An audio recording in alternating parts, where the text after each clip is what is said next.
so far. Hold on. Unless Helen's just the name of the actress. Looks like Yeah. around page 13. That's a character. 13. Okay. Oh.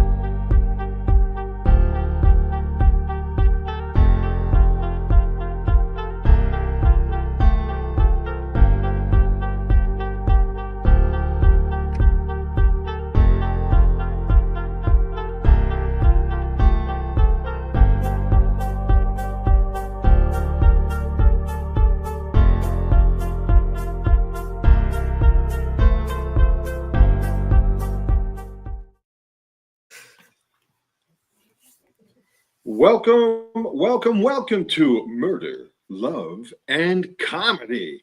We're brought to you by Hamilton Media's Hamilton Radio. Just go to hamiltonradio.net for great music, the best rock and roll from the 50s, almost to right up to now. Holiday and Christmas favorites, too. It's that time of year. Plus, don't forget podcasts and shows like Murder, Love, and Comedy. It's hamiltonradio.net. Make it a favorite. Make it a go-to part of your daily routine. Now to Murder, Love, and Comedy. It's, again, murder, love, ooh, oh my, and comedy. Yeah, it's the story where the show is fun, funny, completely fabricated, totally fictitious, yet compelling at the same time, and just a little ridiculous, too. And on Murder, Love, and Comedy, the question always is, can you solve the crime? Dun, dun, dun, dun. This episode, a man's body found murdered in a car wash. Hi, everyone. It's me, the dumbass comedian from the show. Wow, this is going to be a crazy story. A man was found drowned in his car. That's nuts. I know this has nothing to do with the Sound South murder case, but I will be adding my comedy to the show. Oh boy, we can wait. Actually, I was going to say we can't wait, but actually we can. At any rate, hey, it was Saturday morning, and a gas station attendant named Raul Lebron. He reported to work at a local gas station and noticed a black Mercedes Benz getting a car wash in the self-service car wash facility. He became a little suspicious, however, when he saw the car was still in the car wash for about 30 minutes. Usually, it only takes less than 5 minutes for a car to go through the car wash. You know, when I was a kid, my father would take us to the car wash. Back then, they allowed you to stay in the car as it went through the car wash. It was the coolest thing seeing all the soapy water hit our car, and then seeing those big brushes cleaning our car was amazing. It was like an amusement park ride. So I would always get our car all dirty so we would return to the car wash. I would pick up a dog poop and throw it all over our car. My father actually thought there were wild animals living in our neighborhood pooping on his car. He would then drive around the neighborhood looking for these animals crapping on his car. Sometimes he took me with him. It was like going on a safari. I used to bring my water pistol with me. And there you are, still shooting your mouth off. But anyway, so back to our story. Detective Charlie Grieco was waved down by a gas station attendant on Alps Boulevard. He pulled into the gas station, was taken to the car wash area. At the car wash, Detective Grieco saw a man inside the car that was flooded with water. The man appeared to be unconscious, so he reported to his police dispatcher that there was an emergency at the gas station. He then started checking the man's vital signs and began some CPR. After minutes of doing that, the EMTs arrived and took over the medical treatment. The EMTs started using a defibrillator to shock the man's heart, attempting to get a heartbeat. They were not successful, unfortunately. They called Detective Grieco over and informed him that the man was dead. They stated that the man died from drowning. His lungs took in water, causing him to stop breathing, of course. Basically, he drowned in his car. I took a CPR course at work. They have this woman's body with just a head and a chest called Debbie. I would practice CPR on her all the time. Then one day she was gone. My boss told me she broke and they sent her back to the factory. I still think about her and even once drove to the factory. I miss her. We were pretty close. You need, I don't know what you need. Never mind. Anyway, Detective Charlie Grieco At this point, he begins examining the crime scene, the area, and the car wash. He begins questioning the gas station attendant, Raul Lebrun, about what he saw. Raul, Detective Greco here. I need to know everything that you saw. I understand you're the gas station attendant and the self-service car washer operator. See, I do more jobs. The self-service car wash don't take much time. I'm usually refilling the soap containers, making sure that the air blows are facing the cars. Sometimes they move out of place and the cars come my way. What a shame. Raul, por favor, tell me everything you saw. Because it seems like this man was murdered. See, I try my best. At first, I go to the car wash truck, I put jumping into it, stopping from moving back and forth. Okay, so this is like a little dance, this is why the car never came out the car wash. The car was stuck directly underneath the high-pressure water canyons. Oh my God, Raul, look. The car's roof is completely open, the sunroof. This is why the car got filled up with water and became like a pool inside. How long do you think it took the water to fill this car? It probably took like 5 minutes. 5 minutes. These high pressure water springs pop out like 50 gallons of water per minute. It's like my mama's quinceañera, They used to splash the dirt the soap off of the cars. Wow, what a way to go. Drowned in your own car. Raul, please explain to me how this can happen. How would the pipe get stuck in the car wash tracks, stopping the car conveniently under those high-pressure water cannons? It seems to me someone put that pipe there to stop the vehicle. See, someone had to put the pipe there to stop the car from moving forward, my friend.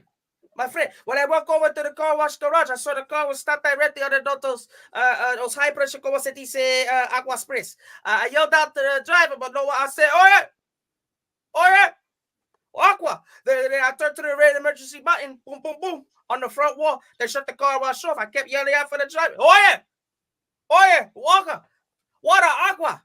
But still, no one responded back. Well, did you approach the car to see if anyone was inside? See, I walked up to the car, saw water coming out the car, shut doors. As I got closer, I realized that the car was totally filled. He was swimming. He was like a little fish. Okay, Finding Nemo. I grabbed the driver's side door handle. I pulled it open. The water came rushing out. Right? I saw that there was a man's body still in the driver's seat with the seatbelt on. He was still driving. Beep, beep. Still in the water. His head was resting against the car's steering wheel. And that's why I ran. I flat through down, Papa. Well, you're lucky I saw you, because the donut shop across the street was really pulling my attention. I'll need to see the gas station surveillance footage. I have to view the recordings later. I called the lady. I tell you what happened. He has access to the surveillance video camera. I hope they catch the person who murdered this poor man. Jesus Cristo. Gracias. What a great idea. We had an above-ground swimming pool. It would take weeks to fill up. We had the skinny hose that couldn't fill up a water balloon. Hey, I can see people filling their cars up with water. It'd be like turning your car into a driving jacuzzi. I've got nothing, except for the detective then started examining the murdered man's body. He started looking for any signs of cuts or bruises, foul play. He also looked at the contents inside the car. I noticed that the man was still strapped into the car's seatbelt. The car looked clean inside, except for 2 coffee cups and a box of donuts, which was very intriguing. I also saw there was only 10 donuts left in the box. I looked under the car seat and discovered a little plastic bag. The bag was labeled with the name ketamine on it. I knew instantly what this was. This is a club drug that also goes under the name Special K. It comes in different forms, like pills and liquids. I reached into the man's suit pocket and pulled out his wallet, which was filled with cash, and luckily his ID was in it.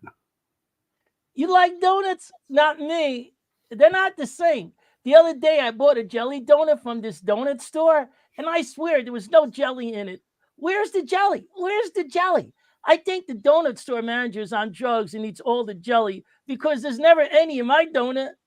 Now, this guy's got drugged. For sure, he got drugged. I think I got drugged when I got married because I remember nothing. All I know, I woke up the next morning with a ring around my finger. I looked at my girlfriend and said, "What's this?" She said, "Girlfriend, I'm your wife." And then she gave me an empty jelly donut for breakfast. To go along with your empty head sometimes, maybe? I don't know. Hey, anyway, the police ran a background check on the man's ID, and he was identified as Mr. Jeffrey Burns. The detective, he discovered no cuts or bruises or foul play had looked on the physical part of the man's body, I should say. He turned out to be a local dentist in town. His dentist's office is located not too far from the gas station. His wife, Tracy Burns, that's who she is. They live in the northern part of town. Tracy is a real estate agent for Dream Homes Realty. Of all people, a dentist? Well, anyone could have murdered this guy. I mean, dentists aren't the most popular people. I have a friend who's a dentist. Whenever we hang out, he always tries looking in your mouth. Then he starts screaming at you for not flossing. I'm just saying, dentists are wackos. Takes one to know one. Anyway, Detective Charlie then questions Tracy Burns about her husband Jeffrey's death. Mrs. Burns, I'm so sorry for your loss, but I do need to ask you a few questions about your relationship with your husband. I understand that you two are in the middle of a divorce. Can you tell me why? And is it an amicable divorce or bitter divorce? I understand you two have been seen arguing at his dentist office. Yes, I'll tell you, I'm tired of getting cheated on. Jeffrey is a straight up womanizer. He's not happy with a loving wife and family. We have 4 children. I've caught him with other girls many times, and at this point, he doesn't even try to hide it. I've been putting up with this for years, but not anymore. We are getting a divorce, and the kids are in grade school now, and it's just not good for them. Always seeing me crying. How did Jeffrey feel about the divorce? Was this a mutual thing? Did you serve him the papers out of the blue? Or did he know it was coming? Oh, for goodness sakes, he was mad as hell. I couldn't understand why. He called me crazy and accused me of being jealous and making all this stuff up. That's why I hired a detective who followed him around for months. When I showed him all the pictures of him with these girls, he flipped out, got a lawyer, and said, I'm not getting a penny. Then he started making me and our kids' lives miserable.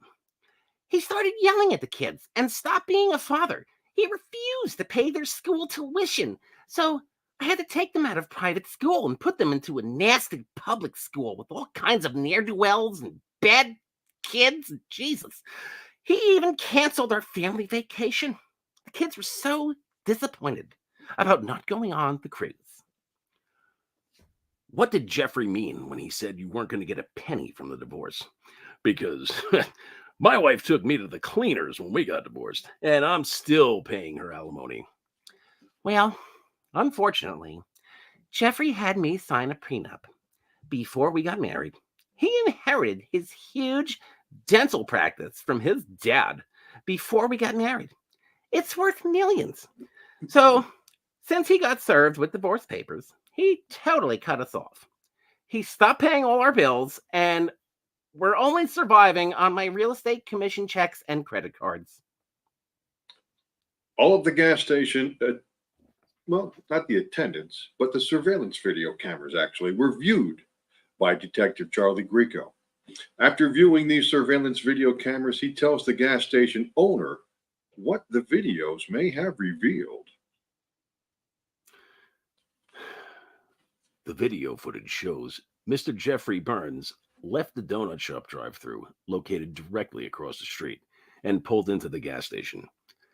He then pulls up to the free air machine, gets out of his car, looks at his right driver's side tire, and kicks it.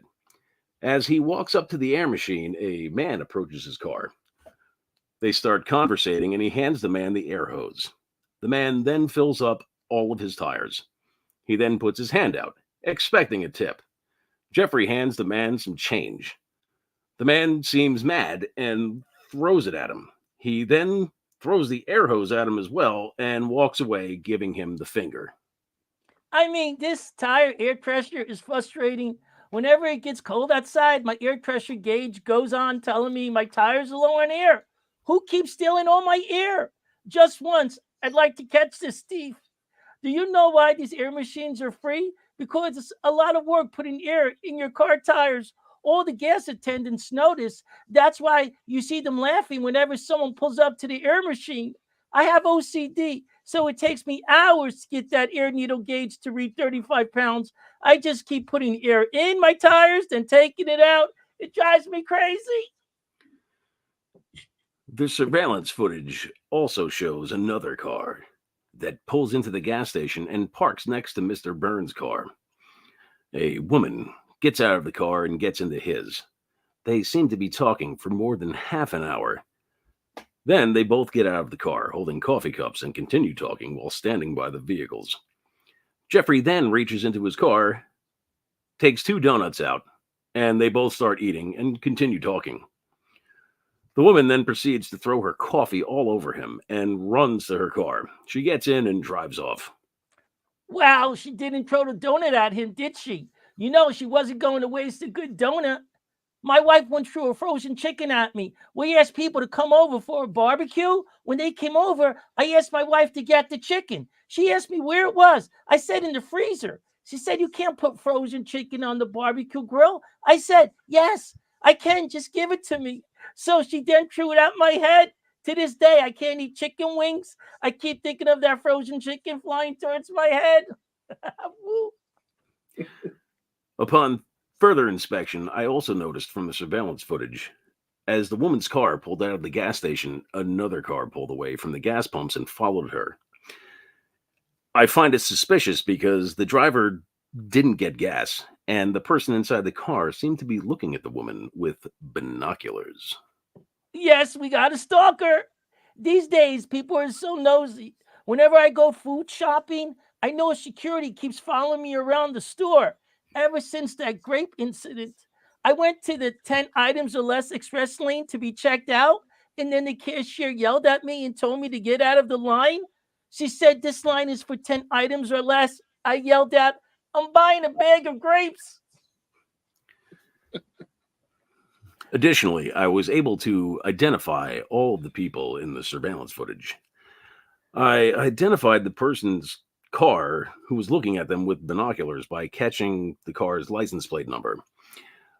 I identified the man filling Mr. Burns' car tires with air and the woman drinking coffee with him by facial recognition. This facial recognition is crazy technology.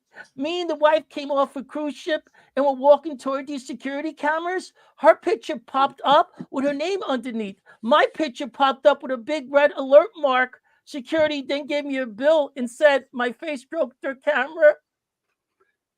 You need to not go near the mirror, by the way, just trying to help you out. I keep cracking them. I know, it's all over town. At any rate, the city coroner's office revealed that the blood test of the murder victim, Jeffrey Burns, showed traces of the drug ketamine in it. Go figure. I believe he was drugged with this drug called ketamine.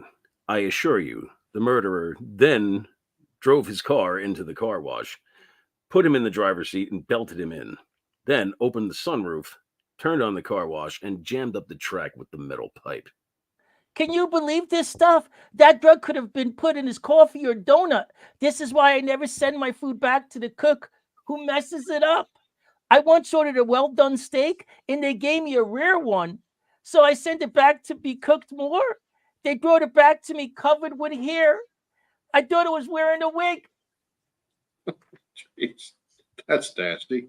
That's horrible. Well, because of the trace of ketamine in Mr. Burns' blood, the police are convinced that this was a murder.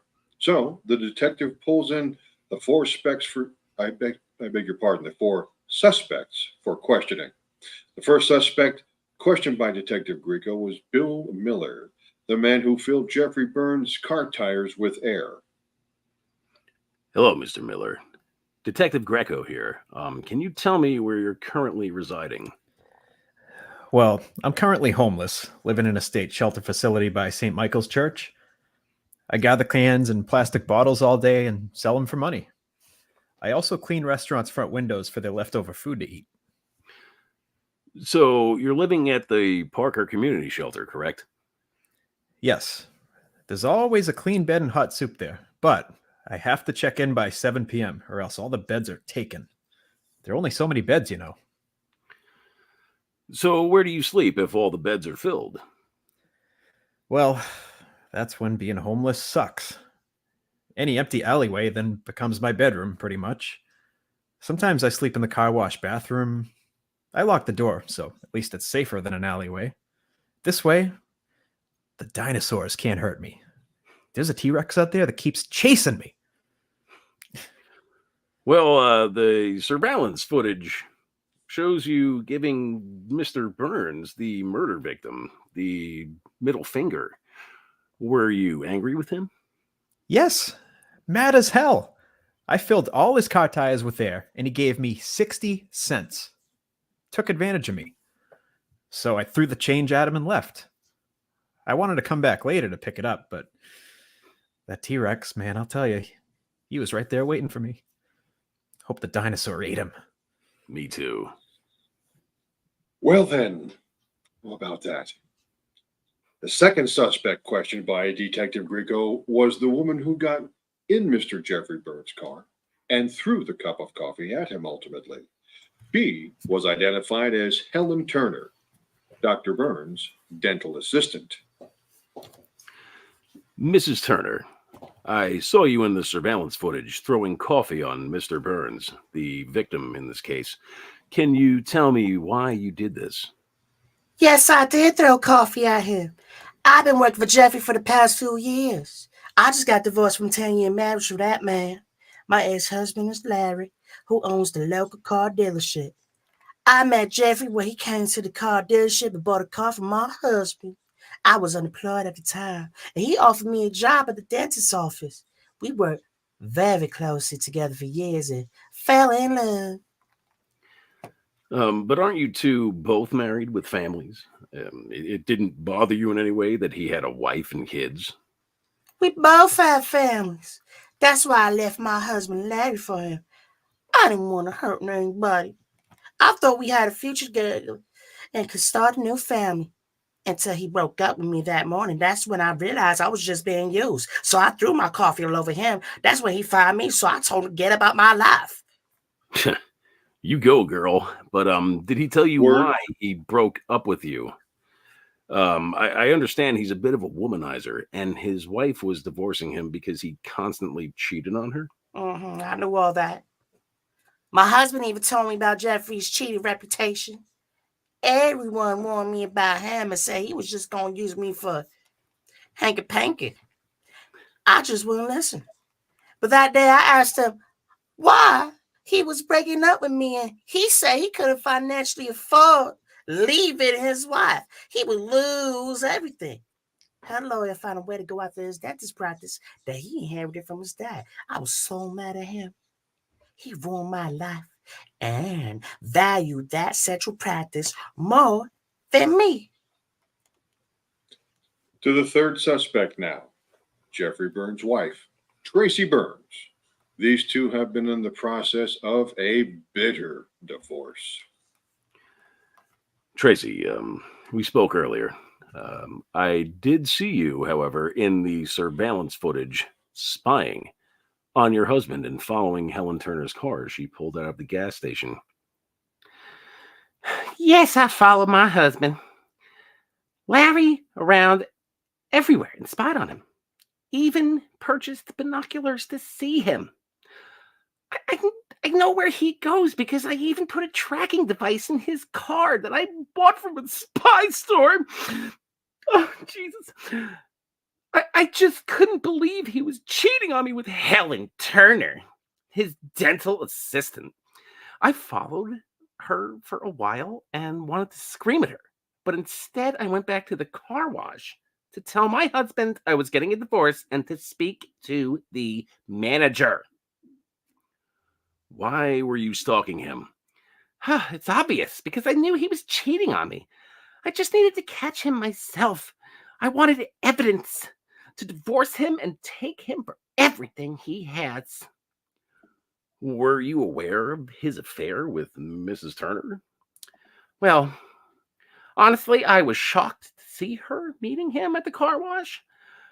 It was so upsetting that she is his dental assistant and my friend. It hurt me to see the two together. That's why I followed her car. I couldn't believe it. I was there for her throughout her divorce. We're friends. Seeing them together was crazy. I hate him. I need a minute. Okay, I'm fine. That's just upsetting. The fourth suspect was Helen Turner's ex-husband, Larry Turner. Mr. Larry Turner. I see you got divorced from your wife, Helen. I also understand that she was the one who wanted the divorce. Yeah, the divorce was her decision. I own a very successful Mercedes-Benz car dealership. The day that wife stealer, Jeffrey Burns, came into my dealership to buy a car was the worst day of my life. With all the money he has, he begged me for a good price on a car. So I sold him a car, almost at my cost. I just didn't know my wife was included in the price. What do you mean? Was your wife part of the deal? Well, he hired my wife to work in his dentist office, then started having an affair with her. I have car sales girls working here. Do you see me having sexual affairs with them? This man is a home wrecker and a wife stealer.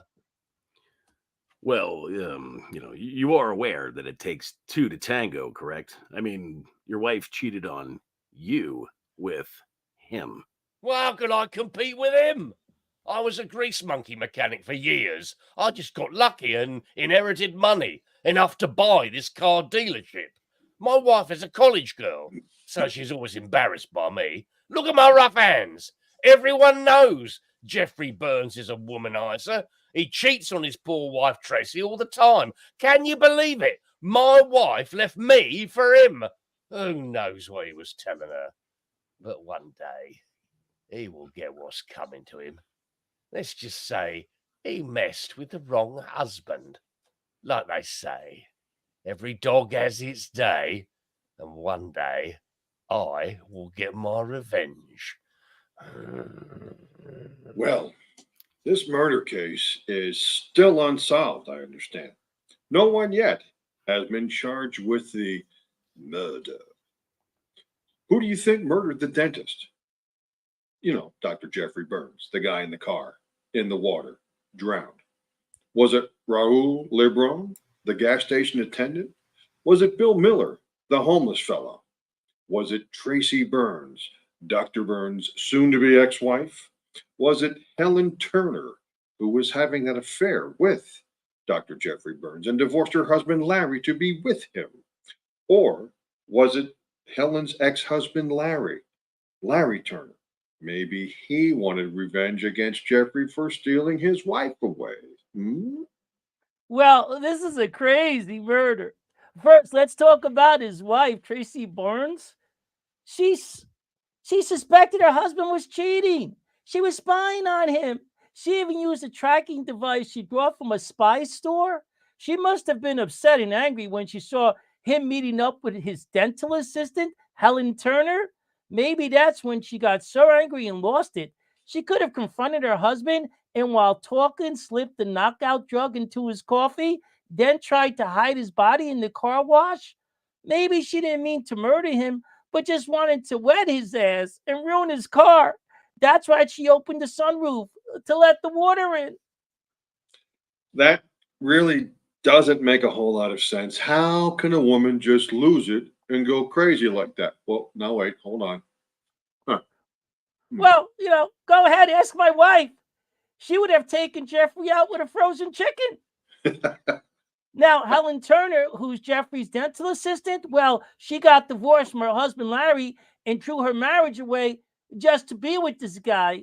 and then Jeffrey breaks up with her at the gas station and fires her, maybe that's when she used the needle to drug him.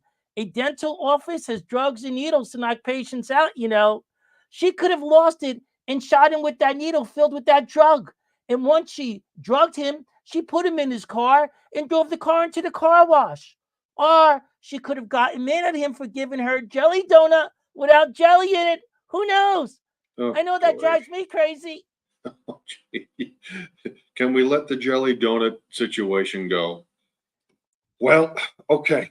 It seems this is an unsolved murder case. You're driving me crazy with this. I got to tell you, man, this murder has nothing to do, once again, with the jelly donuts. Now, let's talk about this homeless man, Bill Miller. Let's just say while he's putting air in Jeffrey's car tires, he farted. Maybe he had gas from all the leftover food the restaurants gave him to eat.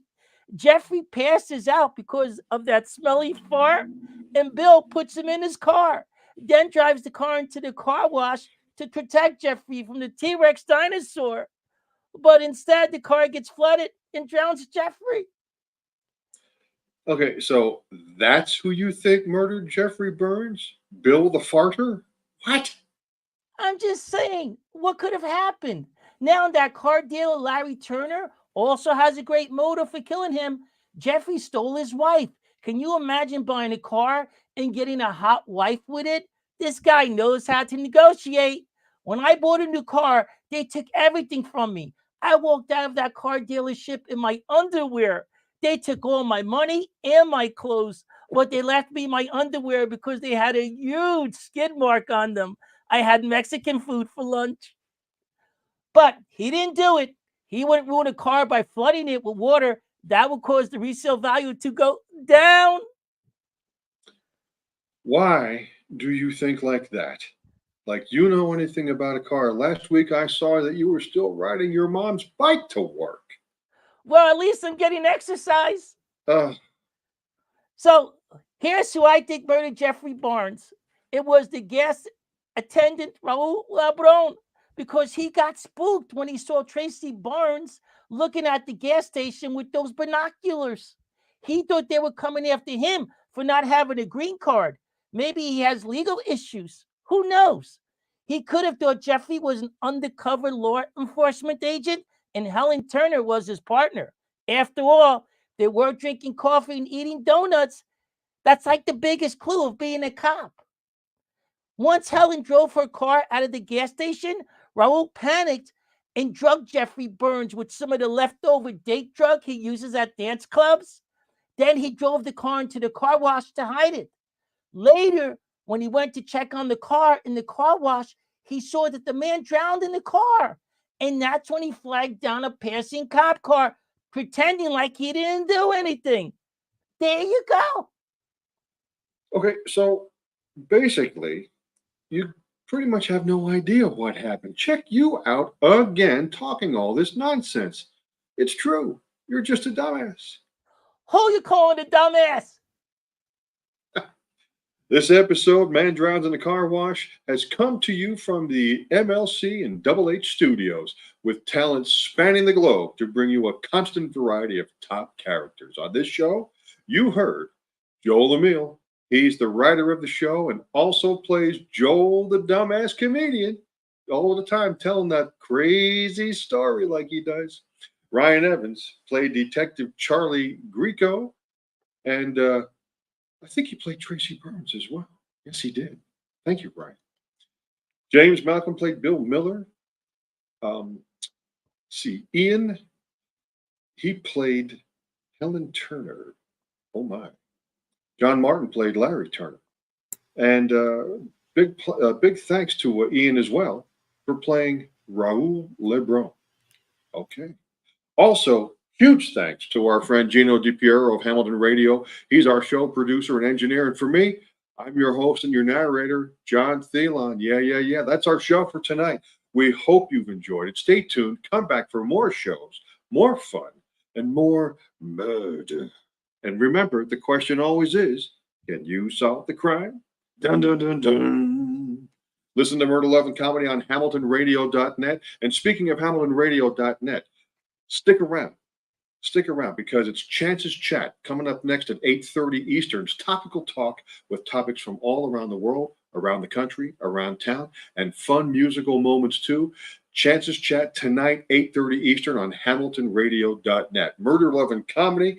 You can hear that on HamiltonRadio.net. Once again, on YouTube, Facebook, iHeartRadio, Live 365, Roku, Google, and Alexa. So until next time, keep laughing, keep loving, and keep yourselves alive, for crying out loud. It's Murder, Love, and Comedy. You'll love it.